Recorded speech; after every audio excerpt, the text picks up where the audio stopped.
অকলশৰীয়া হৈ পৰিল কণ্ঠশিল্পী কমলিকা কাশ্যপ।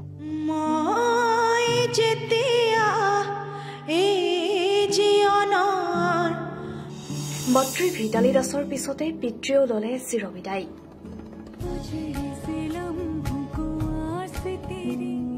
কণ্ঠশিল্পী কমলিকা কাশ্যপৰ পিতৃ ভূপেন দাসৰ মৃত্যু। মধুমেহ ৰোগত আক্ৰান্ত হৈ পিতৃও এৰি গল কমলিকাক।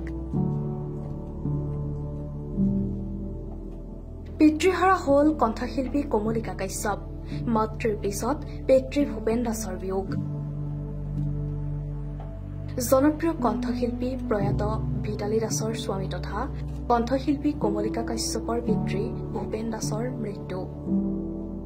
কমলিকাৰ পিতৃ তথা তবলাবাদক ভূপেন দাস দীৰ্ঘদিন ধৰি অসুস্থ হৈ আছিল।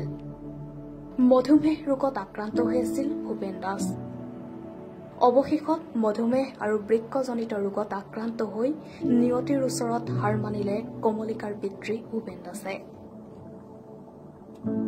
উল্লেখযোগ্য যে 2021 চনৰ 24 এপ্ৰিলত কভিডত মাতৃ ভিতালী দাসক হেৰুৱাইছিল কমলিকাই।